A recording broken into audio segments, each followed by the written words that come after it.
तो शुरू करते हैं आज से class. Hello,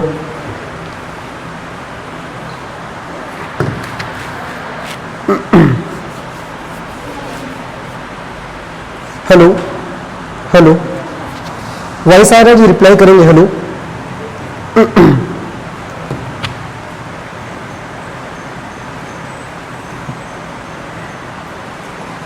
Nikita Kes Kumari, voice आ रहा है? बताओ, रिप्लाई करेंगे हेलो।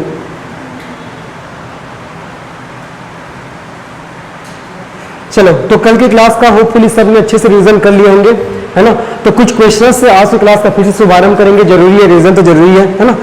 तो हमारा पहला टॉपिक हमने शुरू किया था बाल विकास एवं शिक्षा शास्त्र। बाल विकास एवं शिक्षा शास्त्र हमारा पहला टॉपिक है, बाल विकास एवं शिक्षा शास्त्र, ठीक। जिसमें हमने लास्ट क्लास में क्या पढ़े थे, आखिर शिक्षा क्या होता है, इसके ऊपर चर्चा किए थे, शिक्षा की परिभाषा देखे थे। उसके बाद हमने पढ़े थे आखिर बाल विकास क्या होता है, देखे थे ना, बाल विकास क्या होता है और कौन कौन से मनोवैज्ञानिक ने इसके संदर्भ में क्या क्या परिभाषा दिए थे, कल मैंने बताया था, है ना। बाल विकास के बाद हम लोग पढ़ना शुरू किए थे किसके बारे में, वृद्धि और विकास। किसके बारे में, वृद्धि, है ना, ग्रोथ एवं डेवलपमेंट, अर्थात वृद्धि और विकास के बारे में मैंने आप लोग को बताया था कि आखिर वृद्धि क्या होता है, विकास क्या होता है और कौन कौन से मनोवैज्ञानिक ने क्या क्या परिभाषाएं दी है, जो आपके एग्जाम में क्वेश्चन के रूप में पूछा गया है, ये बताया था। और मैंने बताया था आप लोग को difference between growth and development, अर्थात वृद्धि और विकास में अंतर, है ना। वृद्धि और विकास में क्या क्या अंतर होता है, वृद्धि और विकास में अंतर, ये मैंने आप लोग को कल की क्लास में बताया था, ठीक है। और आज हम लोग पढ़ेंगे बाल विकास के सिद्धांत। क्या पढ़ेंगे, बाल विकास के सिद्धांत। बाल विकास के कौन कौन से सिद्धांत है, कौन कौन से प्रिंसिपल है। हर साल इस टॉपिक से एक क्वेश्चन आते हैं बाल विकास के सिद्धांत से, है ना, तो ये पढ़ेंगे। साथ ही साथ आज हम लोग देखेंगे बाल विकास को प्रभावित करने वाले कारक, बाल विकास को प्रभावित करने वाले कारक, प्रभावित करने वाले कारक, बाल विकास को प्रभावित करने वाले कारक, ये आज हम लोग पढ़ेंगे। उसके बाद हम लोग क्या करेंगे, आज एमसीक्यू लगाएंगे, ठीक है, एमसीक्यू लगाएंगे, इस हमारा पहला टॉपिक का, है ना। फिर इसके बाद कल से फिर नया टॉपिक हमारा शुरू होगा, बाल विकास की अवस्थाएं, स्टेजेस पढ़ेंगे। शैशव अवस्था, उसके बाद पहला क्या था, गर्भावस्था, उसके बाद शैशव अवस्था, फिर उसके बाद बाल्यावस्था, फिर किशोरावस्था, फिर परिपक्वावस्था, उसके बाद पौधावस्था भी बोल सकते हैं, है ना। तो मेजरली परिपक्व अवस्था तक काउंट किया जाता है। चलो, तो जल्दी से कल की क्लास में थोड़ा रिवीजन करते हैं, दिन आज की क्लास का फिर शुभारंभ करेंगे। चलिए, शिक्षा के संदर्भ में किसने, महात्मा गांधी जी ने क्या कहा, चलो मैडम बताओ। हाँ, मन, मनुष्य की आत्मा, शरीर एवं मन का सर्वांगीण विकास क्या कहलाता है, शिक्षा कहलाता है। ये किसने कहा है, हमारे राष्ट्रपिता महात्मा गांधी जी ने, ठीक है। आदि शंकराचार्य जिन्होंने अद्वैतवाद दर्शन का प्रतिपादन किया है, उन्होंने शिक्षा के संदर्भ में क्या कहा है कि सा विद्या या विमुक्ता है, अर्थात विद्या या शिक्षा वह है जो हमें क्या दिलाए, मुक्ति दिलाए, ये बताया था।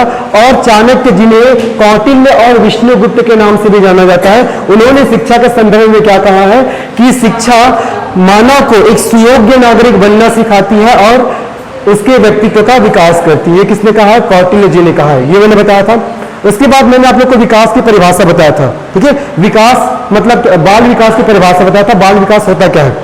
तो बाल विकास का शाब्दिक अर्थ क्या होता है, बालक का विकास। तो बालक का जन्म से लेकर किशोरावस्था के अंत तक होने वाले सभी परिवर्तनों के समूह को क्या कहा जाता है, बाल विकास। और कैसा कैसा परिवर्तन होता है, शारीरिक परिवर्तन, मानसिक परिवर्तन, संज्ञानात्मक हो जाएगा, सामाजिक हो जाएगा, भाषाई हो जाएगा, ठीक है, और संवेगात्मक, ये सब क्या आपका परिवर्तन होता है ना। जिसमें से शारीरिक परिवर्तन मतलब शरीर का हाइट बढ़ना, वेट बढ़ना, ये मानसिक मतलब बच्चे को सोचने समझने की क्षमता का उसमें मतलब डेवलप होना, विकास होना, ये है ना। तीसरा संज्ञानात्मक मतलब क्या, बच्चे को पता चलना कि मेरे लिए क्या सही है, मेरे लिए क्या गलत है, मतलब उसे संज्ञान होना, मतलब खुद के डिसीजन लेना, उसको बोलते हैं क्या, संज्ञात्मक। उसके बाद बताया था भाषाई, मतलब बच्चों में अलग अलग भाषाओं का विकास होना, है ना। फिर बताया था क्या, सामाजिक, है ना, जब बच्चा एक समाज में रहता है तो उसका विकास कैसे होता है ना। तो ये सब किसमें आता है, आपका सामाजिक परिवर्तन में। और मैंने बताया था क्या, संवेगात्मक, मतलब इमोशनली कितना बच्चे का विकास होता है, ये हो जाता है संवेगात्मक विकास, ठीक है। तो इन्हीं सभी परिवर्तनों का अध्ययन करते हैं, वही क्या कहलाता है, आपका बाल विकास कहलाता है, ठीक है। अब बाल विकास के संदर्भ में कौन कौन से मनोवैज्ञानिक ने क्या क्या परिभाषा दिए थे, बर्क और आइजेक। चलो जी आप बताएंगे, आइजेक क्या बोलते हैं, आइजेक। और आइजेक के डेफिनेशन से निश्चित ही एक क्वेश्चन आएगा ही आएगा। बताओ चलिए, आइजेक ने क्या कहा है?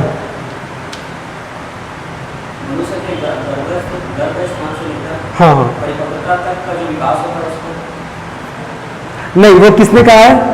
बर्क ने। अच्छा, ऑनलाइन वाले चीजें दिखाई दे रहा है ना? ऑनलाइन वाले, एक सेकंड भी ना, नेटवर्क थोड़ा सा चला गया है।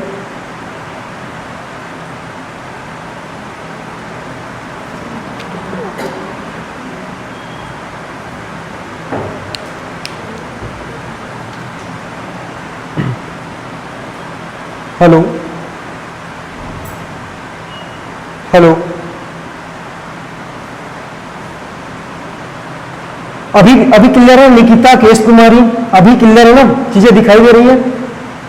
हेलो, एक बार रिप्लाई करेंगे सब, वॉइस क्लियर है और आप लोग को विजिबल हो रहा है नहीं हो रहा बताएंगे। चलो चलो ठीक है।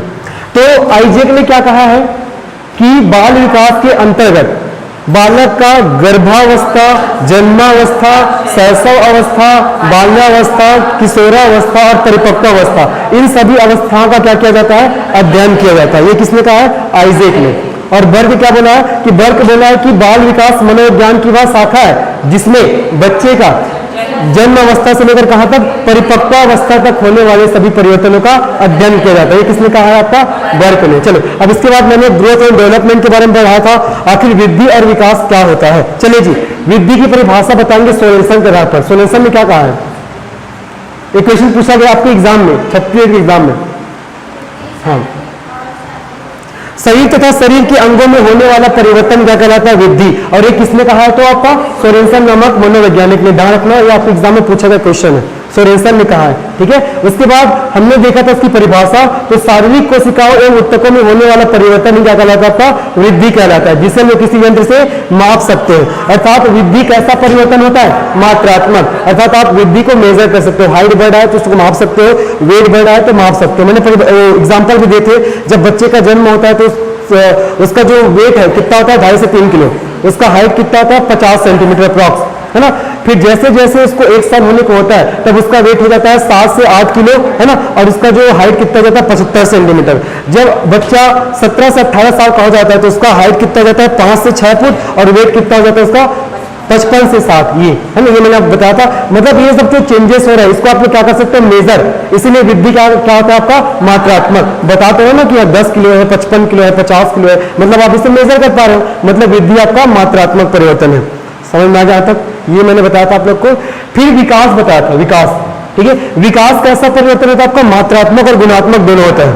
ठीक है, और गुणात्मक परिवर्तन मतलब क्या? चलो जी, बालकृष्ण, गुणात्मक परिवर्तन किसे कहेंगे हम लोग? गुणात्मक परिवर्तन किसे कहेंगे? बहुत बढ़िया। जब व्यक्ति एक अवस्था से दूसरी अवस्था में पहुंचता है ना, तब उसे क्या बोलते हैं लोग? गुणात्मक परिवर्तन। या जब व्यक्ति प्रगति के मार्ग पे चलना शुरू कर देता है तब उसे क्या बोलते हैं लोग? गुणात्मक। मैंने एग्जांपल बताया था कि जब बच्चा अपने माँ के गर्भ में होता है तो माँ के गर्भ के अंदर उसका मात्रात्मक परिवर्तन होते रहता है। ठीक है, लेकिन जैसे ही बच्चा अपने माँ के गर्भ से बाहर आता है, इस संसार में आता है, मतलब उसकी अवस्था में क्या हो गया? परिवर्तन हो गया, है ना। वो गर्भावस्था से कौन सी अवस्था में आ गया? जन्म अवस्था में। तब इसे हम लोग क्या कहेंगे? गुणात्मक परिवर्तन कहेंगे। क्या कहेंगे? गुणात्मक परिवर्तन। मतलब जब अवस्था चेंज होता है या जब व्यक्ति प्रगति के मार्ग पर चलता है तब उसी को क्या बोला जाता है? आपका गुणात्मक परिवर्तन कहा जाता है। ये आपको ध्यान रखना है।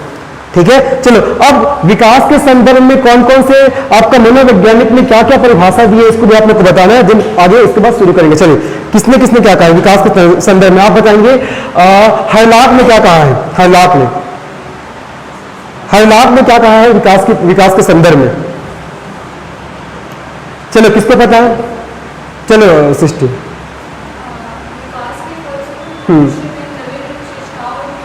बहुत बढ़िया। विकास के फलस्वरूप बच्चों में नवीन विशेषताएं एवं योग्यताओं का जन्म होता है या विकास होता है। ये किसने कहा है? हरलाक ने। पूछा गया क्वेश्चन है, छत्तीसगढ़ के ही एग्जाम में बता रहा हूं। तो जो पूछा गया उसको अच्छे से आपको ध्यान देना है। पता चल रहा है वही क्वेश्चन और रिपीट हो गया, है ना ये। और स्किनर ने क्या कहा? चलो जी बोलो, स्किनर ने क्या कहा? स्किनर विकास सतत एवं धीमी गति से चलने वाली प्रक्रिया, इसको तो भूलना ही नहीं है। स्किनर का ये जो डेफिनेशन इसको भूलना ही नहीं है। ये आपको कई एग्जाम में केवीएस, टीजीटी, पीआरटी, आपका सीटेट सब एग्जाम में पूछा गया है कि विकास सतत एवं धीमी गति से चलने वाली प्रक्रिया है। किसने कहा है? स्किनर ने। फिर मैंने आपको ग्रोथ एंड डेवलपमेंट में डिफरेंस बताए थे, करीब करीब 7-8 डिफरेंस बताए थे मैंने, याद है सबको? याद है ना? चलो उसको मैं बाद में पूछता हूं। चलिए फिर आज हम लोग पढ़ना शुरू करते हैं। क्या बताओ? बाल विकास के सिद्धांत। क्या पढ़ना शुरू करेंगे आज हम लोग? बाल विकास के सिद्धांत। चलिए मिटा दो इसको। अब हम लोग पढ़ना शुरू करते हैं बाल विकास के सिद्धांत। ठीक है, बाल विकास के सिद्धांत, बाल विकास के सिद्धांत आज हम लोग पढ़ना शुरू करते हैं। तो सबसे पहले हम लोग पढ़ेंगे बाल विकास के सिद्धांत में, पहले हम लोग को पढ़ना निरंतरता का सिद्धांत। निरंतरता का सिद्धांत एक से दो क्वेश्चन यहां से आता ही है जी। अभी जब क्वेश्चन लगाएंगे तो आप लोग को पता चलेगा कि हाँ कहां से क्वेश्चन आ रहा है। ठीक है, तो निरंतरता का सिद्धांत पहला हम लोग पढ़ेंगे, निरंतरता का सिद्धांत। ठीक है, दूसरा हम लोग पढ़ेंगे विकास की दिशा का सिद्धांत। ठीक है, विकास के दिशा का सिद्धांत, निरंतरता का सिद्धांत, फिर विकास की दिशा का सिद्धांत, ये हम लोग को पढ़ना है। तीसरा हम लोग को पढ़ना है सामान्य से विशिष्ट क्रिया का सिद्धांत। सामान्य से विशिष्ट क्रिया का सिद्धांत, क्रिया का सिद्धांत, ये हम लोग को पढ़ना है। चौथा हम लोग को पढ़ना है अनिरंतरता का सिद्धांत। क्या पढ़ना है? अनिरंतरता का सिद्धांत, अनिरंतरता का सिद्धांत, ये हम लोग पढ़ेंगे। पांचवा हम लोग को पढ़ना है वर्तुलाकार, ये सब आता है ना क्वेश्चन में, वर्तुलाकार या चक्राकार का सिद्धांत, चक्राकार का सिद्धांत, ये हो जाएगा आपका। ठीक है, यहां पर लिखेंगे विकास के वर्तुलाकार या चक्राकार का सिद्धांत। छठवां हम लोग पढ़ेंगे पूर्वानुमान का सिद्धांत। क्या पढ़ेंगे? पूर्वानुमान का सिद्धांत, ये हमारा छठवां हो जाएगा। और हमको सातवां पढ़ना है एकीकरण का सिद्धांत। सातवां क्या पढ़ना है? एकीकरण, है ना जी, एकीकरण का सिद्धांत पढ़ेंगे हम लोग सातवां। चलिए फिलहाल तो अभी इतना पढ़ते हैं, फिर और एक दो सिद्धांत और है उसको भी बताऊंगा। तो ये बहुत इंपॉर्टेंट है, सिद्धांत से 1 से 2 क्वेश्चन आते ही आते हैं, है ना। तो सबसे पहले क्या देखेंगे? सबसे पहले हम लोग पढ़ते हैं निरंतरता का सिद्धांत, है ना। सबसे पहले हम लोग क्या पढ़ेंगे? पहला निरंतरता का सिद्धांत, निरंतरता का सिद्धांत, विकास के निरंतरता का सिद्धांत। तो विकास के निरंतरता का सिद्धांत क्या बोलता है कि मनुष्य में या बच्चों में विकास है वो निरंतर होता रहता है। ठीक है, ये क्या बोलता है कि बालक में, ठीक है, बालक में या बच्चों में, ठीक है, बालकों में जो विकास होता है, विकास है वो निरंतर होते रहता है। ठीक है, निरंतर होते रहता है, बालकों में विकास है वो निरंतर होते रहता है, ये बोलता है निरंतर का सिद्धांत। और क्या बताता है कि जो बच्चों में जो विकास होता है वो कहां से शुरू होता है? गर्भ से, और कहां तक चलता है? कब्र तक। ठीक है, तो विकास है वो आपका जन्म से शुरू होता है और कहां तक चलता है? बोलो, मृत्यु तक। ठीक है, तो ये ध्यान रखना, बालकों में विकास निरंतर होते रहता है। और विकास की क्रिया आपका जन्म से प्रारंभ होता है। कहां से? जन्म से प्रारंभ होता है। विकास की क्रिया आपका जन्म से प्रारंभ होता है और कहां तक चलता है जी? आपका मृत्यु तक चलता है। ठीक है, मृत्यु तक चलता है, ये आपको याद रखना है। तो आपका जो विकास है वो आपका जन्म से लेकर कहां तक चलेगा? मृत्यु तक। इसीलिए विकास को क्या कहा जाता है? आपका गर्भ से कब्र तक की क्रिया कहा जाता है, गर्भ से कब्र तक की क्रिया कहा जाता है, ये ध्यान रखना। इसी को बोलते हैं विकास के निरंतरता का सिद्धांत, मतलब विकास निरंतर होते रहता है। अब इसके संदर्भ में किसने क्या कहा है? इसके संदर्भ में किसने कहा है बताओ? अभी पूछा था स्किनर ने क्या कहा? स्किनर ने कहा है कि आपका विकास होता है, स्किनर ने क्या कहा है कि विकास आपका सतत एवं धीमी चलने वाली प्रक्रिया है। विकास सतत एवं धीमी चलने वाली प्रक्रिया है, ये किसने कहा बोलो? आपको स्किनर ने, है ना। ये तो ये पहला कौन सा सिद्धांत हो जाएगा आपका? विकास के निरंतरता का सिद्धांत, है ना, ये आपको ध्यान रखना। और एक क्वेश्चन आता है कि बच्चों का जो विकास है वो कब से प्रारंभ होता है? ध्यान रखना, जब बच्चा अपने गर्भावस्था में होता है तब से उसका विकास है वो प्रारंभ हो जाता है। ठीक है, तो ध्यान रखना, बच्चे का विकास कहां से प्रारंभ होता है? तो गर्भावस्था से, है ना। जो बच्चे का विकास है वो कहां से प्रारंभ होता है? तो गर्भावस्था से, ध्यान रखना। इसीलिए तो बोला गया गर्भ से कब्र तक की प्रक्रिया। तो समझ में आ गया, विकास आपका निरंतर और सतत होगा, है ना। विकास जन्म से लेकर मृत्यु तक होगा। विकास को जन्म से कब्र की क्रिया कहा गया है। और विकास के संदर्भ में, इसके निरंतरता के संदर्भ में एक मनोवैज्ञानिक ने भी परिभाषा दिया है कि विकास सतत एवं धीमी गति से चलने वाली प्रक्रिया है। तो ये पहला हो जाएगा आपका विकास के निरंतरता का सिद्धांत। क्या होगा आपका? विकास के निरंतरता का सिद्धांत, याद हो गया। चीजों को समझ में निरंतर होगा विकास, यही बस आपको ध्यान रखना है। अब क्वेश्चन कैसे कैसे पुटअप्स होते हैं ये देखो, जन्म से मृत्यु तक चलता है विकास, विकास की प्रक्रिया कब से प्रारंभ होता है, गर्भावस्था से, है ना, और किसने कहा है कि विकास सतत एवं धीमी चलने वाली प्रक्रिया, तो उसकी ना, तो इन तीनों क्वेश्चन यहां से बिल्डअप होते हैं, तो ये आपको ध्यान रखना है। चीजें समझ में आ गया, आने वाले आ गया, आज सबको समझ में आता। चलिए ये तो हो गया आपका पहला सिद्धांत, निरंतरता का सिद्धांत। अब उसके बाद दूसरा देखते हैं विकास के दिशा का सिद्धांत। दूसरा क्या देखते हैं, विकास का दिशा का सिद्धांत। गारंटीड बता रहे हैं 110% आज की क्लास से 1 से 2 क्वेश्चन आएगा ही आएगा, है ना। देखो अब विकास के दिशा का सिद्धांत क्या बोलता है, एक क्वेश्चन पूछते हैं, एक क्वेश्चन आता है कि क्या बच्चों में विकास केवल एक दिशा में होता है क्या, बताओ क्या लगता है आप लोग को कि विकास केवल एक दिशा में होगा, नहीं होता है ना। तो यहां से क्वेश्चन आता है, तो विकास की दिशा को बताने के लिए एक मनोवैज्ञानिक है जिसका नाम है कुप्पू स्वामी। क्या नाम है, कुप्पू स्वामी। तो कुप्पू स्वामी ने विकास की दिशा को बताने के लिए उन्होंने सिद्धांत दिए। अब 2 सिद्धांत क्या क्या, इसी पर हम लोग चर्चा करेंगे। ये पहला आप सभी को समझ में आ गया, आगे ना पहला सबको समझ में, चलो इसका पिक्चर लेने को ले सकते हो, आ गया सबको समझ में जानने वाले सभी को। अब दूसरा देखेंगे विकास के दिशा का सिद्धांत। चलिए हो गया, चलो मिटा दूं। दूसरा है हमारा विकास का दिशा सिद्धांत, ठीक है, विकास का दिशा सिद्धांत, विकास का दिशा सिद्धांत, ये हमारा दूसरा सिद्धांत है।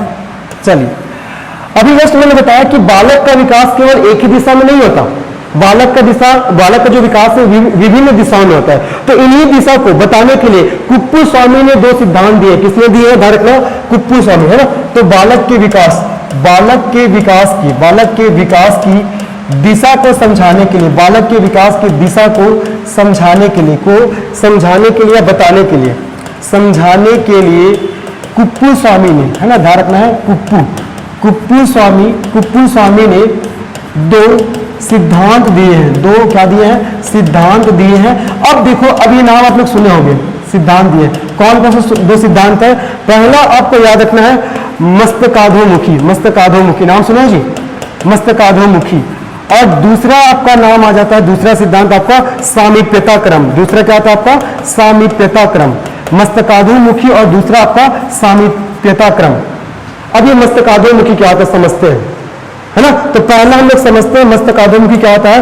तो मस्तकाधोमुखी का सिद्धांत क्या बोलता है कि बच्चे का विकास सिर से लंबवत पैर की ओर होता है। ये क्या बोलते हैं, मस्तकाधोमुखी सिद्धांत क्या बोलता है कि बच्चे का विकास, यहां से क्वेश्चन पूछा गया, एकदम इंपॉर्टेंट है, मोस्ट आईएमपी, है ना। तो बच्चे का जो विकास है, बच्चे का विकास सिर से लंबवत, बच्चे का विकास सिर से लंबवत किधर होगा बोलो, पैर की ओर होता है। सिर से लंबवत पैर की ओर होता है, सिर से लंबवत पैर की ओर होता है। ये किसने कहा है, कुप्पू स्वामी ने। और कौन से सिद्धांत में, मस्तकाधोमुखी, है ना। मतलब जैसे बच्चा, देखो ये बच्चा है ना, ये बच्चा हो गया, ये बच्चा हो गया, है ना। चलो इसको, ये स्माइल भी कर रहा है, ये बच्चा आ गया। तो सबसे पहले बच्चा क्या है, अपने सिर पर नियंत्रण करना सीखेगा। कहां, सिर पर, ठीक है। तो सबसे पहला बच्चा अपना सिर पर नियंत्रण करना सीखता है, उसके बाद अपने हाथों पर, हाथों के बाद अपने पेट पर, पेट के बाद अपने पैर पर। तो यहां पर क्या बोला गया है कि बच्चे का विकास सिर से लंबवत पैर की ओर होता है, हो रहा है, ठीक है। तो सबसे पहले बच्चा अपने सिर पर नियंत्रण करना सीखता है, सिर के बाद अपने हाथों पर नियंत्रण करना सीखता है, उसके बाद अपने पेट पर नियंत्रण करना सीखता है, उसके बाद अपने पैर पर नियंत्रण करना सीखता है। तो यही तो बोला गया है कि बच्चे का विकास सिर से लंबवत पैर की ओर होता है, और इसी को बोला जाता है मस्तकाधोमुखी, है ना, मस्तकाधोमुखी। ये आपको ध्यान रखना है, ठीक है। दूसरा पढ़ते हैं, देखो दूसरा क्या है, सामीप्यता क्रम। दूसरा क्या है, सामीप्यता क्रम। इसके आधार पर क्या बोला गया है कि बच्चे का विकास, ध्यान रखना है, बच्चे का विकास मध्य से बाहर की ओर होता है। बच्चे का विकास मध्य से बाहर की ओर होता है, बच्चे का विकास मध्य से बाहर की ओर होता है। ये कौन सा सिद्धांत बोल रहा है, आपका सामीप्यता क्रम का सिद्धांत, है ना। अब इसको भी समझते हैं। मैं पुनः एक बच्चा बना रहा हूं, ये बच्चा हो गया,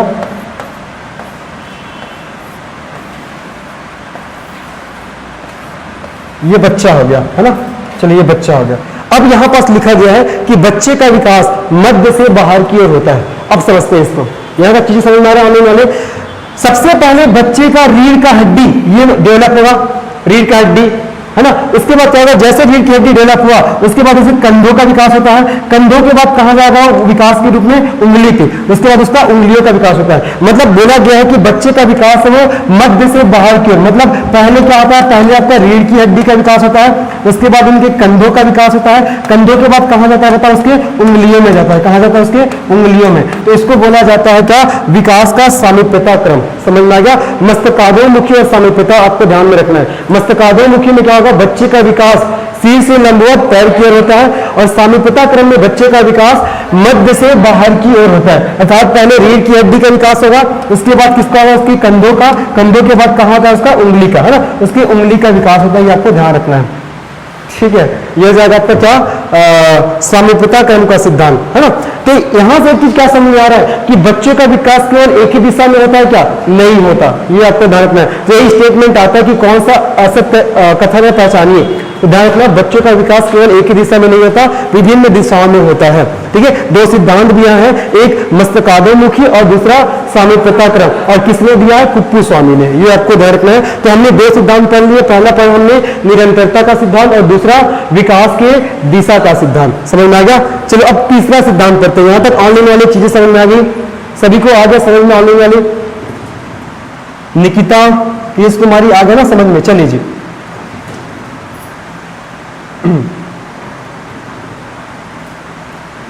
चलो इसको मिटा दे रहा हूं, ठीक है। चलो अब हम लोग तीसरा सिद्धांत पढ़ते हैं। हमारा तीसरा सिद्धांत कौन सा, बोलो, सामान्य से विशिष्ट क्रिया का सिद्धांत, ठीक है। विकास के सामान्य का विशिष्ट, विशिष्ट क्रिया के सिद्धांत, विशिष्ट क्रिया का सिद्धांत, विकास का सामान्य से विशिष्ट क्रिया का सिद्धांत, यह हमारा तीसरा सिद्धांत हो जाएगा। चलिए इसको समझते हैं।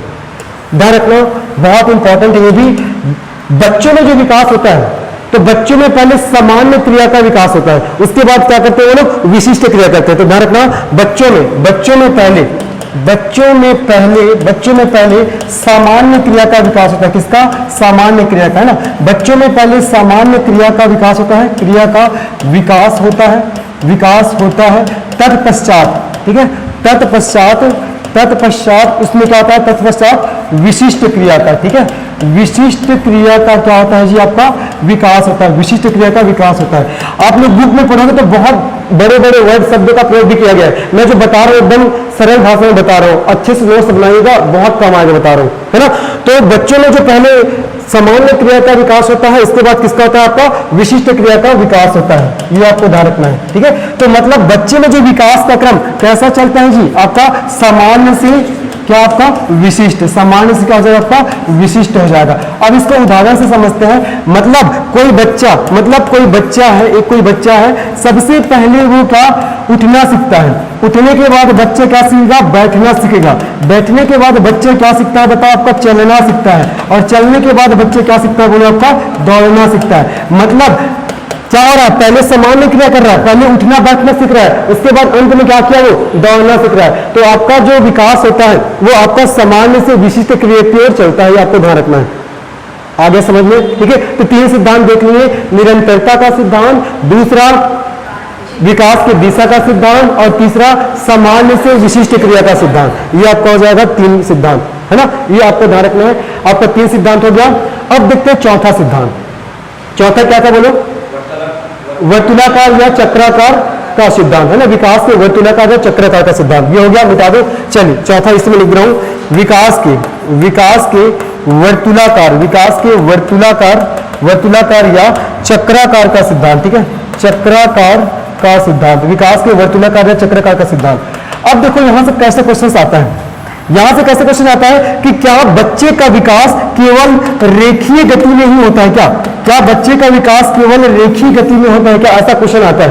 तो आप लोग को क्या लगता है, क्या होता है क्या? मतलब बच्चे एक बार कोई चीज को जाने, मतलब एकदम अच्छे से जान जाते हैं क्या, ऐसा पूछ रहा हूं मैं।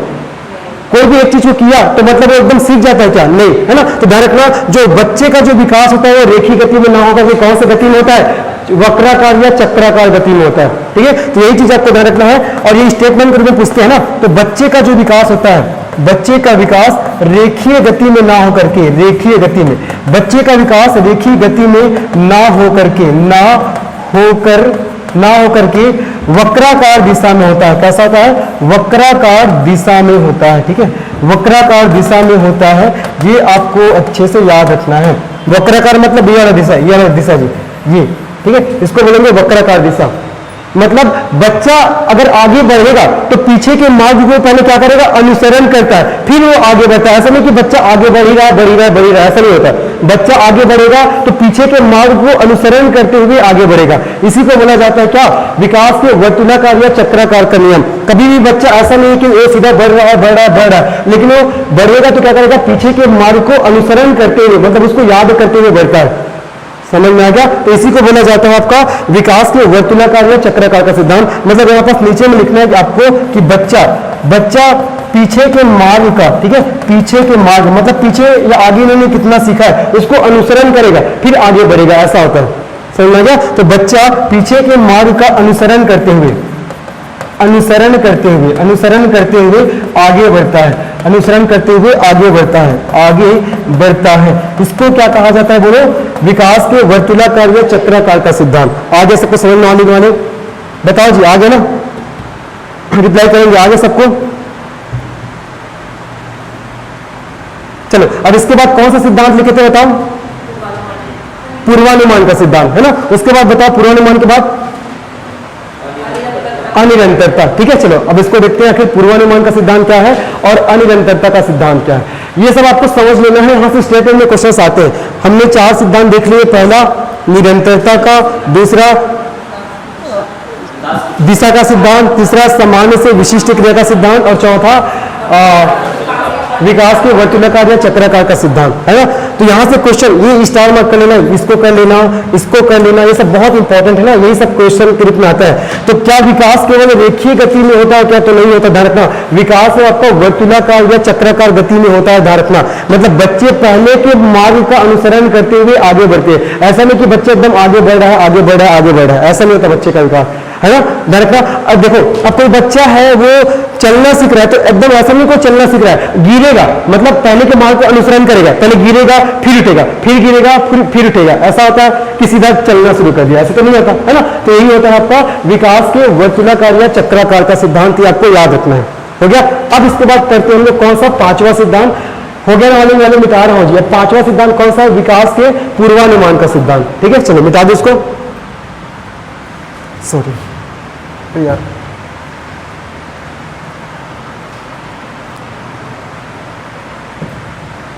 चलो इसको मिटा रहा हूं। अब हम लोग देखते हैं विकास के पूर्वानुमान का सिद्धांत, है ना। विकास के पूर्वानुमान का सिद्धांत, विकास के पूर्वानुमान का सिद्धांत। अब जल्दी से बता दो, आप किसी बच्चे के विकास के पूर्वानुमान कर सकते हो क्या? कि बच्चे में कितना विकास होगा? बताओ, कर सकते हो कि नहीं कर सकते हो? क्या लगता है आप लोग को?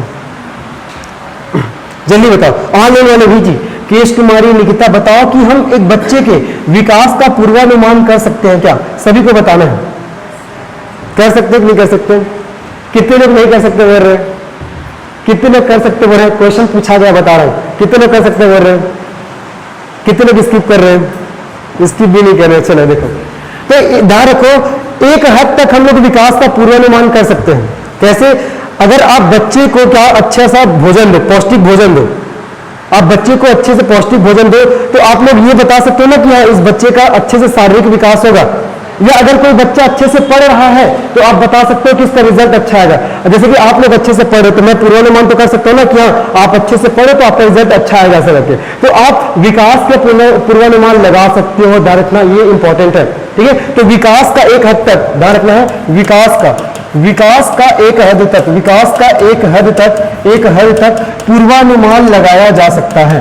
ठीक है, विकास का एक हद तक पूर्वानुमान लगाया जा सकता है, ये आपको ध्यान रखना है। एग्जाम्पल कैसे आप देखोगे? अगर आप बच्चे को अच्छे से पौष्टिक आहार दे रहे हो तो आप बता सकते हो ना कि इसका अच्छे से ग्रोथ होगा, शारीरिक विकास अच्छे से होगा, मतलब आप पूर्वानुमान लगा रहे हो, लगा सकते हो ना, ये आपको ध्यान रखना है। लेकिन बहुत इंपॉर्टेंट चीज, प्रत्येक बच्चे में विकास की जो मात्रा या दर होती है वो अलग अलग होती है। जैसे आप 5 बच्चों को बिठा दिए, पांचों को आप सेम पौष्टिक आहार दे रहे हो, लेकिन पांचों में उसका जो शारीरिक विकास अलग अलग होगा, या तो रहे है ना। तो विकास का एक हद तक पूर्वानुमान लगाया जा सकता है, लेकिन प्रत्येक बच्चों में विकास की दर क्या होता है, अलग अलग होता है। इसको अच्छे से ध्यान रखिएगा, ठीक है। इसको स्टार मार्क कर लेना। प्रत्येक बच्चों में विकास का दर, प्रत्येक बच्चों में विकास का दर कैसा होता है बोलो आपका, अलग अलग होता है, ठीक है। प्रत्येक बच्चों में विकास का दर कैसा होता है आपका, अलग अलग होता है। ये आपको याद रखना है, समझ में आ गया, ठीक है। इसी को क्या बोलते हैं, विकास के पूर्वानुमान का सिद्धांत। मतलब विकास के एक हद तक पूर्वानुमान लगाया जा सकता है ना। और प्रत्येक बच्चे में विकास की दर कैसा होता है आपका, अलग अलग होता है, ठीक है। चलो ये हो गया विकास के पूर्वानुमान का सिद्धांत। इसके बाद कौन सा सिद्धांत देखे थे बताओ, अनिरंतरता का सिद्धांत, है ना। अनिरंतरता का सिद्धांत, अनिरंतरता का सिद्धांत। अब ये कैसा होता है, अभी जो केवीएस का एग्जाम हुआ था, केवीएस का, उस एग्जाम में यहां से क्वेश्चन पूछा गया था कि निम्न में से कौन सा विकास का सिद्धांत है जिसमें से अनिरंतरता का सिद्धांत दिया था, बाकी कुछ अलग अलग दिया गया था। ये आपका बाल विकास के आपका सिद्धांत है, अनिरंतरता का सिद्धांत। अब ये कैसा होता है इसको हम समझते हैं। निरंतरता का तो समझ में आ गया कि विकास निरंतर चलता है, अब अनिरंतरता कैसे, किसी कुछ समझ में आ रहा है, ध्यान रखना। चलो जो बालक का विकास होता है, ध्यान रखना, अभी मैं लिखूंगा समझ में आ जाएगा सबको। बालक का विकास, जो बालक का विकास क्या होता है, ये आपका सहसाव अवस्था में, सहसाव अवस्था में बालक का विकास सहसाव अवस्था में सबसे ज्यादा होता है, ठीक है, सबसे ज्यादा। जो बालक का जो विकास, कौन सा विकास धरकर, शारीरिक विकास, कौन सा आपका, शारीरिक, ठीक है। बालक का जो शारीरिक विकास होता है सहसाव अवस्था में सबसे ज्यादा होता है, किसमें सबसे ज्यादा, तो सहसाव अवस्था में, है ना। और जैसे ही बच्चा सहसा अवस्था के बाद किसमें आएगा, बाल्यावस्था में, ठीक है। तो जैसे बच्चा बाल्यावस्था में आता है तो विकास की जो प्रक्रिया है, विकास की जो क्रिया होता है वो क्या हो जाता है आपका, विकास की क्रिया धीमी पड़ जाता है, क्या पड़ जाता है आपका, धीमी पड़ जाता है। अब फिर से जब बालक किसमें जाएगा आपका, किशोरावस्था में, ठीक है। फिर जब बालक आपका किशोरावस्था में जाता है तब फिर से विकास की क्रिया क्या हो जाता है आपका, बढ़ जाता है। तो विकास की क्रिया, किशोरावस्था में विकास की क्रिया क्या होता है आपका, बढ़ जाता है, ठीक है। किशोरावस्था में विकास की क्रिया बढ़ जाता है, लेकिन जब किशोरावस्था से फिर से प्रौढ़ावस्था में आएगा तो क्या होगा, फिर से विकास की जो क्रिया है वो बंद हो जाएगी अर्थात कम हो जाएगी। मतलब विकास में क्या हो रहा है, उतार चढ़ाव, मतलब अनिरंतरता, डिसकंटिन्यूटी। तो इसी को क्या बोला जाता है, विकास के अनिरंतरता का सिद्धांत। क्या बोला जाता है, विकास के अनिरंतरता का सिद्धांत। आपको ध्यान रखना है। मैंने क्या बोला, देखो बालक का शारीरिक विकास सर्वाधिक कौन सा अवस्था में होता है, सहसावस्था में, है ना। और सहसावस्था के बाद कौन सा अवस्था में आएगा बच्चा, बाल्यावस्था। तो बाल्यावस्था में विकास की क्रिया थोड़ा कम हो जाएगा, है ना। उसके बाद फिर बाल्यावस्था के बाद कौन सा अवस्था में जाएगा वो, किशोरावस्था में। तो किशोरावस्था में फिर से विकास की क्रिया बढ़ जाता है, और किशोरावस्था के बाद वो कौन सा अवस्था में प्रवेश करेगा, प्रौढ़ावस्था में। तो प्रौढ़ावस्था में विकास की क्रिया फिर से क्या जाती है, धीमी पड़ जाती है ना। तो मतलब वो कह रहे हैं पास, देखो सहसावस्था में, ठीक है, सहसाव अवस्था, सहसाव अवस्था में विकास एकदम से बढ़ जा रहा है ना।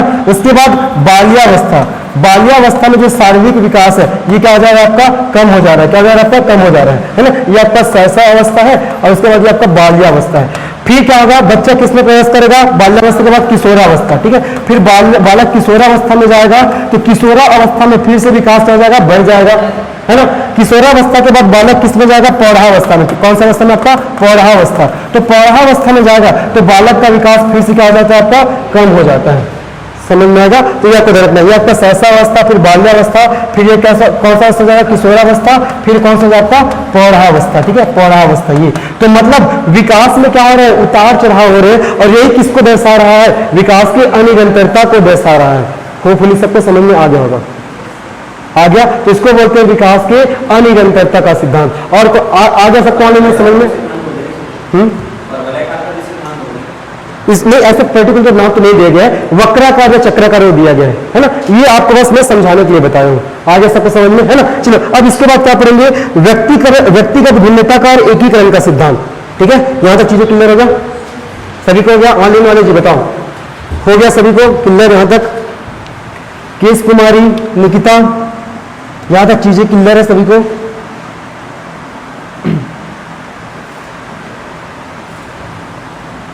ये सब अच्छे से पढ़े। अभी जब मैं क्वेश्चन डिस्कस करेंगे ना तो फटाफट क्वेश्चन बनेंगे, आप लोग को समझ में आ जाए कि हाँ कहां से क्वेश्चन आते हैं, ठीक है। चलिए चलो मिटाता हूं। अब हम लोग करते हैं क्या, व्यक्तिगत भिन्नता का सिद्धांत। कौन से क्रम कहा जाएगा आपका, व्यक्तिगत भिन्नता का सिद्धांत। नहीं, ये अलग है। इसके बाद पढ़ेंगे एकीकरण का सिद्धांत, ठीक है। इसके बाद हम लोग पढ़ लेंगे एकीकरण का सिद्धांत, ठीक है। एकीकरण का सिद्धांत, ये दोनों सिद्धांत और बचे हैं जो आपके एग्जाम में पूछे जाते हैं। अब समझते हैं, चलिए सबसे पहले समझते हैं एकीकरण का सिद्धांत क्या होता है।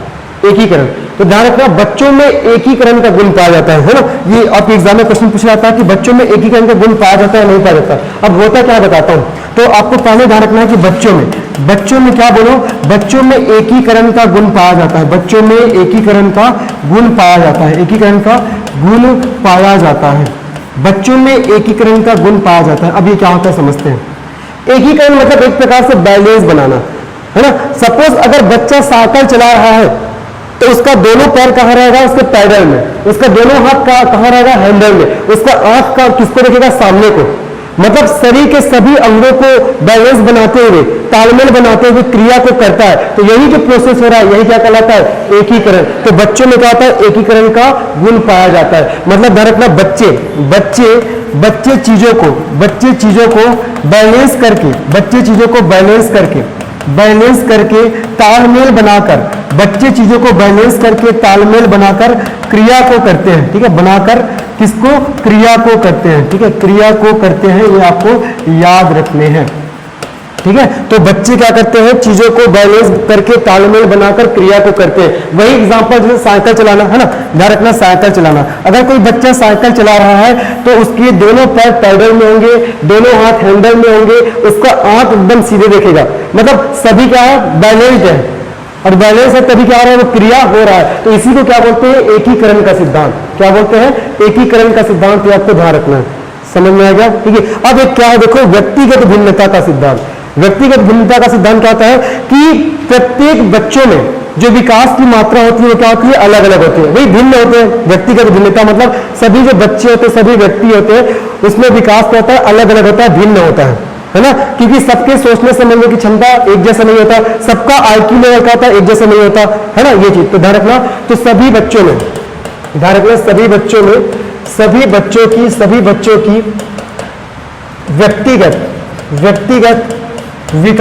व्यक्तिगत विकास की क्षमता, सभी बच्चों की व्यक्तिगत विकास की क्षमता क्या होता है, बोलो आपको, अलग अलग होता है, ठीक है।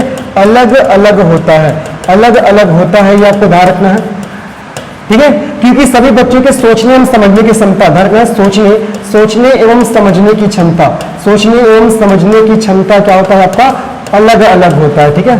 क्षमता अलग अलग होता है, तो ये हो जाएगा आपका क्या, किसका सिद्धांत, आपका व्यक्तिगत भिन्नता का सिद्धांत। मतलब जो बालक है वो सब में व्यक्तिगत विकास है वो आपका सेम नहीं होता, सब में क्या होता है आपका अलग अलग होता है, ये आपको ध्यान रखना है, ठीक है।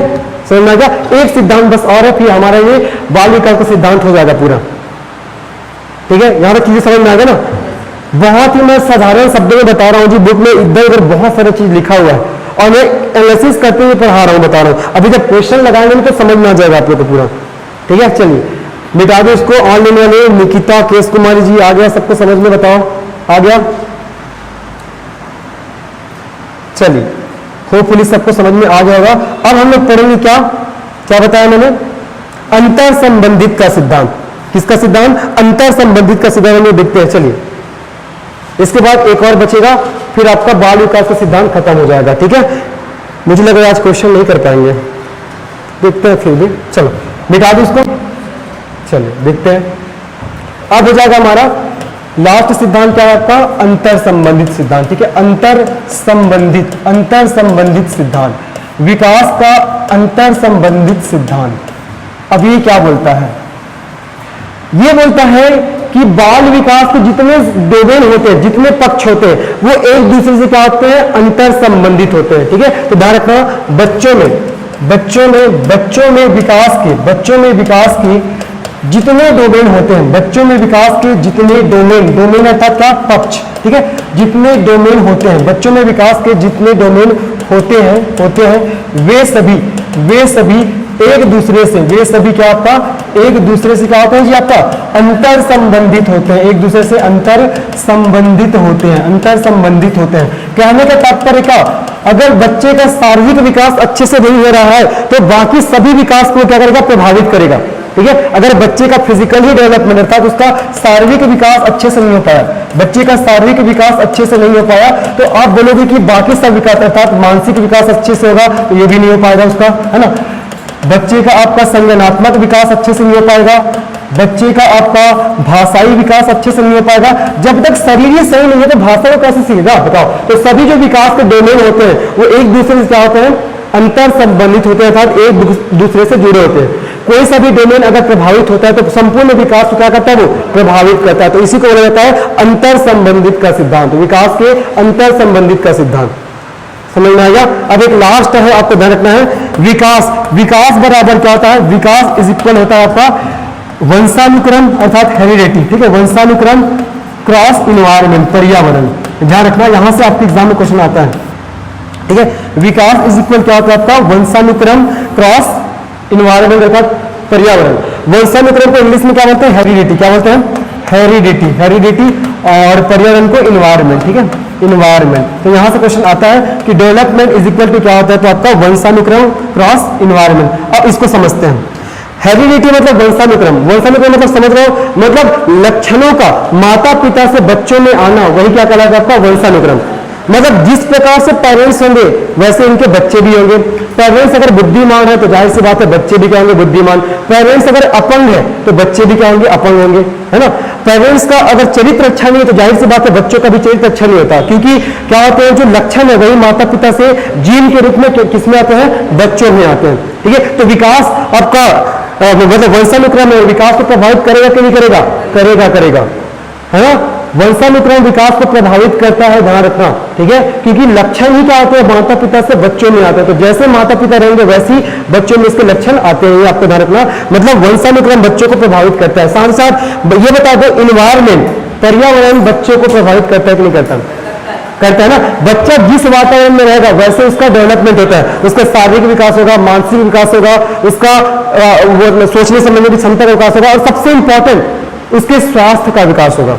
बच्चा जैसा वातावरण में रहेगा उसका वैसा उसका स्वास्थ्य रहेगा। यही बोल सकते हैं कि आप जैसे लोग के बीच रहोगे वैसे आपका क्या होगा, विकास होगा। ठीक है, तो पर्यावरण भी क्या करता है, बच्चे के विकास को क्या करता है, प्रभावित करता है। ठीक है, तो यह हो जाएगा आपका बाल विकास का सिद्धांत। यहां से निश्चित ही एक क्वेश्चन देखने को आपको मिलेगा ही मिलेगा। आगे समझ में आया जी सबको, वाले यहां तक आ गया। तो हमने 9-10 सिद्धांत देखे बाल विकास के, होपफुली सबको समझ में आ गया होगा। आ गया ना। चलिए अब देखते हैं बाल विकास को प्रभावित करने वाले कारक कौन कौन से हैं, फिर इसके बारे में कुछ क्वेश्चन सॉल्व करेंगे। ठीक है, सुनिए कि क्वेश्चन सॉल्व कर लें। क्वेश्चन सॉल्व कर लेते हैं क्या, उसको कल देख लेंगे, है ना। उसको मैं कल जल्दी जल्दी बता दूंगा, 5-10 मिनट में हो जाएगा वो, या तो अभी टाइम लगेगा तो अभी बता दूंगा। चलिए क्वेश्चन देखते हैं। ठीक है, चीजें समझ में आ गया, ऑनलाइन सबको आ गया समझ में। यहाँ तक आप बुक में पढ़ोगे तो थोड़ा दिक्कत होगा, पहले मैं बता रहा हूं, ऐसे पढ़ोगे तो समझ में आएगा। कम शब्दों में समझना, बस क्या बोलना चाह रहा है वही चीज को, है ना। बुक में पूरा बहुत सारे दिए गए हैं, ऐसा नहीं करना आप लोग को। चलिए कि मानव विकास क्या है, मात्रात्मक गुणात्मक कुछ सीमा तक अमापनीय या मात्रात्मक और गुणात्मक दोनों। तो क्या होगा इसका आंसर, डी, मात्रात्मक और गुणात्मक दोनों। ये सब आपको एग्जाम पूछा गया है ना। लेकिन वृद्धि कैसा परिवर्तन होता है, बोलो मात्रात्मक। मात्रात्मक मतलब आप जिसे मेजर कर सकते हो, जैसे हाइट को, है ना, आप वेट को मेजर कर रहे हो, है ना। तो इसमें आपका विकास क्या हो जाएगा, मात्रात्मक और गुणात्मक दोनों। विकास मतलब क्या, जब व्यक्ति प्रगति के मार्ग पर चलता है या जब व्यक्ति का अवस्था परिवर्तित होता है, एक अवस्था से दूसरी अवस्था में जाता है, तब वही क्या कहलाता है, आपका विकास कहलाता है ना। तो पहला क्वेश्चन का आंसर हो जाएगा आपका डी हो जाएगा। चलो अब हम लोग चलते हैं किसमें, दूसरा क्वेश्चन। देखो विकास से तात्पर्य क्या है, सामान्य से विशिष्ट, विशिष्ट सामान्य की ओर बढ़ता है, या जटिल कठिन या साधारण आसान, बोलो। मतलब ये बोला जाता है कि विकास की दिशा कैसा होता है। तो विकास पहले सामान्य क्रिया का पहले बच्चों में विकास होता है, उसके बाद विशिष्ट क्रिया, है ना। तो अर्थात विकास का क्रम वो सामान्य से विशिष्ट की ओर चलता है, ये आपको ध्यान रखना है। तो इसका आंसर क्या हो जाएगा, सामान्य से विशिष्ट। चलिए अब इसके बाद चलते हैं नेक्स्ट क्वेश्चन में। देखो विकास की गति एक व्यक्ति से दूसरे में भिन्न होती है, किंतु यह एक खाली स्थान या देश नमूने का अनुगमन करती है। देखो कौन से नमूने का अनुगमन करती है? ऑप्शन दिए गए देखिए, अव्यवस्थित, क्रमबद्ध और व्यवस्थित, उसके बाद अप्रत्याशित और एड़ी से चोटी। क्रमबद्ध और व्यवस्थित, है ना? वही तो बताया था, बच्चा सबसे पहले क्या उठना सीखेगा, उसके बाद बैठना, फिर चलना और दौड़ना, मतलब एक सीक्वेंस को फॉलो करता है। और किसने कहा है? स्किनर ने तो बोला है विकास सतत एवं धीमी चलने वाली प्रक्रिया। सतत मतलब निरंतर और एक सीक्वेंस को फॉलो करेगा वो, है ना? तो इसका आपका सही आंसर क्या जाएगा? क्रमबद्ध और व्यवस्थित। हो गया। चलो अब इसके बाद चलते हैं नेक्स्ट क्वेश्चन में। यही सब क्वेश्चन पूछा गया जी, है ना? नेक्स्ट क्वेश्चन देखो, विकास शुरू होता है उत्तर बाल्यावस्था से, शैशव अवस्था से, प्रसव पूर्व अवस्था से या पूर्व बाल्यावस्था से? ठीक है, इसका आंसर क्या होगा? प्रसव पूर्व अर्थात गर्भावस्था से विकास प्रारंभ हो जाता है। चलो अब देखो इसके बाद नेक्स्ट क्वेश्चन में चलते हैं। किस मनोवैज्ञानिक के अनुसार विकास एक सतत और धीमी, है ना? बोले ना बार बार कि ये पूछा गया, तो इसका आंसर क्या होगा आपका? स्किनर, है ना? स्किनर ने कहा है कि विकास है आपका सतत और धीमी धीमी प्रक्रिया है, आपको ध्यान रखना है। समझ में आ गया? और हेरनॉक ने भी क्या कहा, मैंने बताया कि विकास के फलस्वरूप बच्चों में नवीन विशेषता एवं योग्यताओं का जन्म होता है या विकास होता है। ठीक है, चलो अब नेक्स्ट क्वेश्चन में चलते हैं। 7वां क्वेश्चन देखो, मानव विकास को क्षेत्रों में विभाजित किया जाता है। कौन कौन से क्षेत्रों में? देखो, शारीरिक, संज्ञानात्मक, संवेगात्मक और सामाजिक। दी दिया गया संवेगात्मक, संज्ञानात्मक, आध्यात्मिक और सामाजिक मनोवैज्ञानिक। मैंने आध्यात्मिक बताया था क्या? नहीं, तो आध्यात्मिक खत्म हो जाएगा। मनोवैज्ञानिक, संज्ञानात्मक, संवेगात्मक और शारीरिक। मैंने मनोवैज्ञानिक बताया था क्या? नहीं, तो ये भी मनोवैज्ञानिक भी खत्म हो जाएगा। शारीरिक, आध्यात्मिक, संज्ञानात्मक और सामाजिक। आध्यात्मिक तो मैंने बताया नहीं, तो आंसर क्या आ जाता है? ए, अर्थात शारीरिक, संज्ञानात्मक, संवेगात्मक और सामाजिक, है ना? शारीरिक मतलब शरीर का विकास, संज्ञानात्मक मतलब उसे संज्ञान होना कि मेरे लिए सही क्या है, मेरे लिए गलत क्या है ना? और संवेगात्मक मतलब इमोशनली उसका विकास होना, है ना? और सामाजिक मतलब समाज में रहते हुए बच्चे का विकास होना। ये बताया था, तो ये भी आपसे बन गया। यही सब आपके एग्जाम में पूछा गया, है ना? चलो इसके बाद देखते हैं ये क्वेश्चन। देखो, शारीरिक विकास का क्षेत्र है स्नायु मंडल, एंडोक्राइन ग्लैंड, मांसपेशियों की वृद्धि और ये सभी। क्या लगता है आप लोग को? देखो, स्नायु मंडल क्या बोलते हैं? नर्वस सिस्टम, है ना? और एंडोक्राइन ग्लैंड्स, मांसपेशियों की वृद्धि और ये सभी। तो 4 ऑप्शन दिए गए। और पूछा गया शारीरिक विकास, तो देखो मांसपेशियों की वृद्धि हो रही है, तो क्या शारीरिक विकास नहीं हो रहा है? क्या हो तो रहा है ना? आपका एंडोक्राइन ग्लैंड अर्थात अंतःस्रावी तंत्र की वृद्धि हो रहा है, तो भी आपका शारीरिक विकास हो रहा है ना? और स्नायु मंडल मतलब तंत्रिका तंत्र अर्थात नर्वस सिस्टम। जब आपके तंत्रिका तंत्र का निर्माण हो रहा है, तो जाहिर सी बात है शारीरिक विकास हो रहा है। तो इसमें क्या आएगा आपका आंसर? ये सभी, है ना? स्नायु मंडल मतलब होता है आपका नर्वस सिस्टम अर्थात तंत्रिका तंत्र। देखो मैक्सिमम क्वेश्चन आप लोग बना पा रहे हो। उसके बाद देखते हैं कौन सा क्वेश्चन। देखो, शरीर के आकार में वृद्धि होती है क्योंकि शारीरिक और गत्यात्मक विकास होता है, संवेगात्मक विकास होता है, संज्ञानात्मक विकास होता है, नैतिक विकास होता है। बोलो, है ना? जहां भी शरीर के आकार में वृद्धि की बात होगा मतलब वो शारीरिक विकास भी होगा।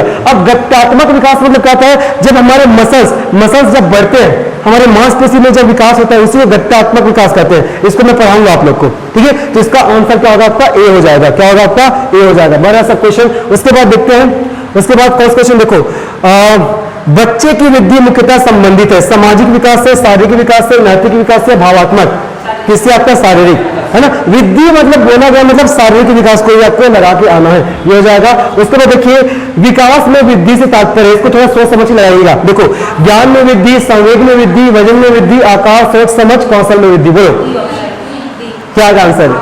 डी, है ना? आकार, सोच समझ, कौशल में वृद्धि, इसी में हो जाता है विकास में वृद्धि, है ना? तो इसका सही आंसर हो जाएगा आपका डी हो जाएगा। चलिए अब अगेन नेक्स्ट क्वेश्चन में चलते हैं। हमारे नेक्स्ट क्वेश्चन में विकास कभी न समाप्त होने वाली प्रक्रिया है, यह कथन विकास के किस सिद्धांत से संबंधित है? अब अभी सिद्धांत हम लोग पढ़ रहे थे, विकास का निरंतरता का सिद्धांत, है ना? विकास आपका जन्म से मृत्यु तक जाता है, विकास को जन्म से कब्र की प्रक्रिया कहा जाता है। तो इसका आंसर हो जाएगा क्या?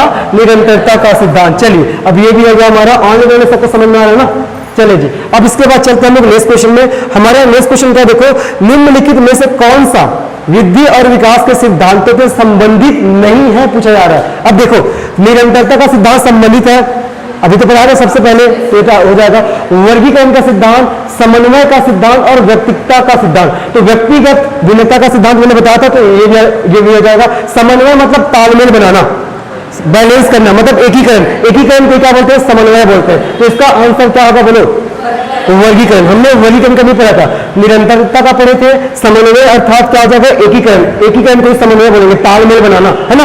और व्यक्तिगतता मतलब व्यक्तिगत भिन्नता, मतलब प्रत्येक व्यक्ति में जो विकास की मात्रा है वो अलग अलग होता है, मैंने पढ़ा था। तो सिद्धांत से क्वेश्चन आते ही है जी, ठीक है? चलिए इसके बाद इसके बाद हम लोग चलते हैं नेक्स्ट क्वेश्चन में। कहां चला गया?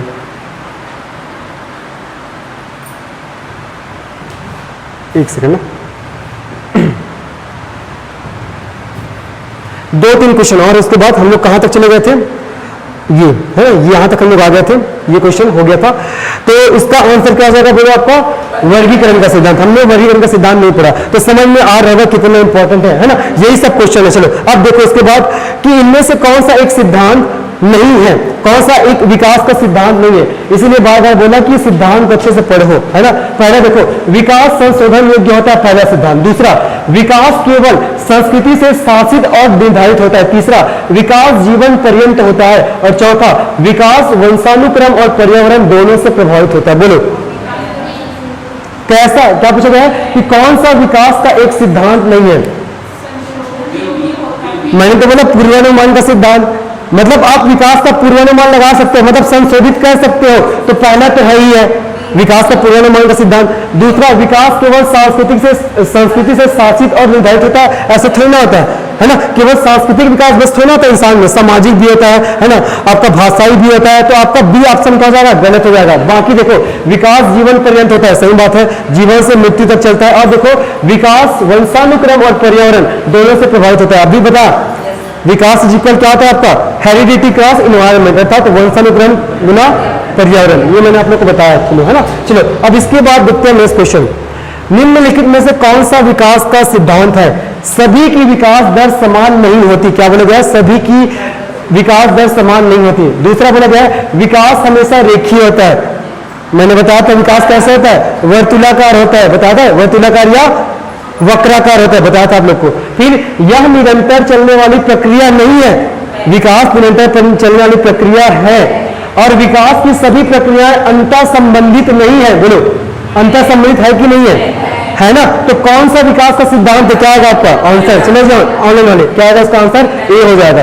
बाकी जो तीनों स्टेटमेंट आपको गलत है, लेकिन आपका ए स्टेटमेंट क्या आपका सही है। तो समझ में ना, हर एक पॉइंट मैंने पूरा डिस्कस किया हुआ है। चलो अब इसके बाद चलते हैं नेक्स्ट क्वेश्चन में। हमारे नेक्स्ट क्वेश्चन का देखो, बच्चे के विकास के सिरस्थ सिद्धांत के अनुसार निम्न में से सत्य कथन है। सिरस्थ मतलब मस्तकाधोमुखी, सिर मतलब मस्तकाधोमुखी, है ना?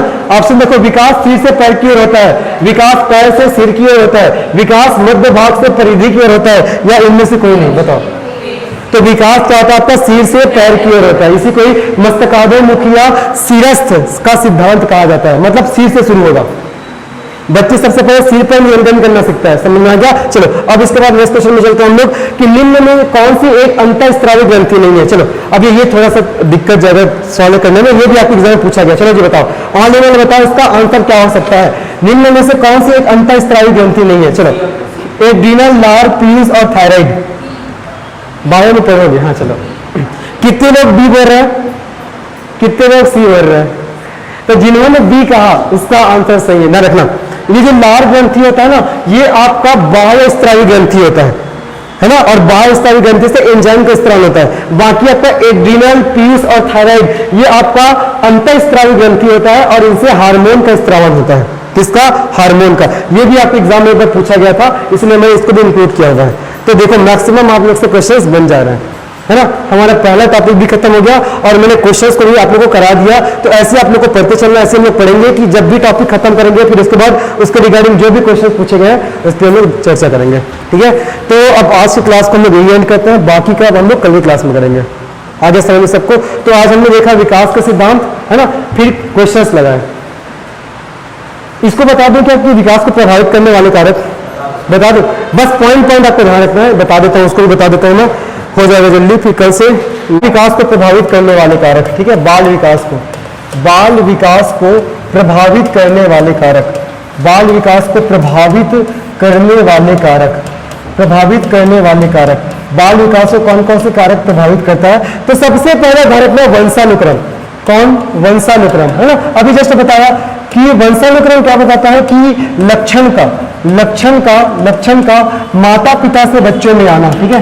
माता पिता से किसमें आना? आपका बच्चों में आना, वही क्या कहलाता है? आपका वंशानुक्रम। तो जैसे माता पिता होंगे वैसे बच्चे भी होंगे, है ना? माता पिता का और उसका शरीर जैसा होगा बच्चे का भी वैसा होगा। मतलब अगर माता पिता अपंग है तो बच्चे भी अपंग हो जाते हैं, है ना। माता पिता का अगर बुद्धिमत्ता बहुत अच्छा है तो बच्चे का भी बुद्धिमत्ता बहुत अच्छा हो जाता है। माता पिता का चरित्र अच्छा है तो बच्चे का भी चरित्र अच्छा होता है ना। ये आपको ध्यान रखना है। तो वंशानुक्रम प्रभावित करता है। दूसरा आपको ध्यान रखना है पर्यावरण। पर्यावरण भी क्या करता है बताओ, प्रभावित करते हैं। वही तो बताया कि बच्चा जिस वातावरण में रहेगा उसके हिसाब से ढलता जाता है ना। तो पर्यावरण भी क्या करता है, बच्चों को प्रभावित करता है। पर्यावरण बच्चे के कौन कौन से क्षेत्र को प्रभावित करेगा, उसके मानसिक विकास, मानसिक विकास के क्षेत्र को प्रभावित करता है। दूसरा आपका शारीरिक विकास के क्षेत्र को प्रभावित करेगा। और तीसरा बताओ भाषा। ही बहुत बढ़िया, है ना। जिस पर्यावरण में रहेगा वैसे वो भाषा बोलेगा। साथ ही साथ सभी पहलू को देखा जाता है, संवेगात्मक विकास को भी प्रभावित करता है, साथ ही साथ बच्चे के स्वास्थ्य को भी प्रभावित करता है। ठीक है, ये सब ये किस में आ जाएगा आपका पर्यावरण। अर्थात आपको समझ लेना है कि पर्यावरण बच्चे के विकास को क्या करता है, प्रभावित करता है। तीसरा आप लोग को ध्यान रखना है, तीसरा लैंगिक असमानता। लैंगिक असमानता, यहां से भी सब क्वेश्चन आते हैं। लैंगिक असमानता मतलब क्या होता है, देखो आप लोगों ने देखा होगा लड़कों की तुलना में लड़कियों में विकास पहले होता है। मतलब लड़कियां पहले मैच्योर हो जाती है ना। 11 से 13 साल की जब उम्र शुरू होता है तो उसमें मेंस्ट्रुएशन साइकिल अर्थात मासिक धर्म शुरू हो जाता है। तब से लड़कियों में उसके स्वभाव में परिवर्तन होना शुरू हो जाते हैं। ठीक है, तो ध्यान रखना ये क्या करते हैं, ये बाल विकास को प्रभावित करते हैं। क्यों, क्योंकि बालिकाओं में विकास पहले हो रहा है और बालकों में बाद में हो रहा है। तो ये भी क्या करता है, आपका बाल विकास को प्रभावित करता है। ये आपको ध्यान रखना है। और क्वेश्चन ये भी आता है कि लड़कियों या लड़कों में किसमें आपका जो मैच्योरेशन है वो पहले आता है, तो किसमें आता है आपका लड़कियों में, है ना। लड़कियां पहले मैच्योर होती है क्योंकि वही है रीजन मेन यही होता है, मेंस्ट्रुएशन साइकिल उसका स्टार्ट हो जाता है 11 से 13 वर्ष की उम्र में, मासिक धर्म। ठीक है, ये चीज। चलो अब इसके बाद देखो चौथा और क्या चीज बच्चे के विकास को प्रभावित करता है, आपको रखना है पौष्टिक आहार। ठीक है, पौष्टिक आहार। पौष्टिक आहार भी बच्चे के विकास को प्रभावित करेगा। वही है, जब तक उनको अच्छे से खाना नहीं मिलेगा उसका विकास कैसे होगा। तो अगर उसका शारीरिक विकास अच्छे से नहीं हो रहा है तो विकास तो जितने डोमेन है उसका विकास कैसे हो पाएगा। तो पौष्टिक आहार भी क्या करता है, बच्चे के विकास को प्रभावित करता है। और इसको सुधारने के लिए बहुत सारी योजना, जैसे मिड डे मील योजना सुनोगे, मिड डे मील योजना, ये सब चलाया जा रहा है ताकि बच्चे का शारीरिक विकास अच्छे से हो सके। मतलब पौष्टिक आहार भी क्या करता है, बच्चे के विकास को प्रभावित करता है। इसमें लिखने की जरूरत नहीं है, बस आपको समझना बस है ना। पांचवा बच्चे का विद्यालय। बच्चे का विद्यालय भी बच्चे के विकास को क्या करता है, प्रभावित करता है। क्योंकि विद्यालय से वो पढ़ना लिखना सीखता है ना। विद्यालय में खेलकूद की गतिविधियां भी होती है, तो अगर वो उसमें पार्टिसिपेट कर रहा है तो उसमें खेलकूद की भावना का भी विकास हो रहा है। लेकिन अगर पार्टिसिपेट नहीं कर रहा तो उसमें वो विकास नहीं हो रहा है ना। और पाठ्यक्रम भी विद्यालय में पढ़ाया जाता है, तो पाठ्यक्रम के हिसाब से भी बच्चों में क्या होता है, विकास होता है। तो विद्यालय भी बच्चे के विकास से महत्वपूर्ण भूमिका निभाता है। ठीक है, तो ये भी बच्चे के विकास क्या करता है, प्रभावित। अगर विद्यालय में बच्चों को अच्छे से शिक्षा नहीं दिया जाए तो जाहिर सी बात उसका विकास अच्छे से नहीं हो पाएगा। ठीक है, और छठवा आपको याद रखना है, एक लास्ट निद्रा अर्थात नींद भी बच्चे के विकास के लिए बहुत महत्वपूर्ण है। तो क्वेश्चन आता है कि कौन कौन से फैक्टर बच्चे के विकास को प्रभावित करते हैं, प्रभावित नहीं करते हैं, आपको ध्यान रखना है। निद्रा कहा गया है अगर बच्चा सहसा अवस्था में रहता है तो उसको 12 घंटे का नींद चाहिए, ऐसा बोला गया है उसके विकास के लिए।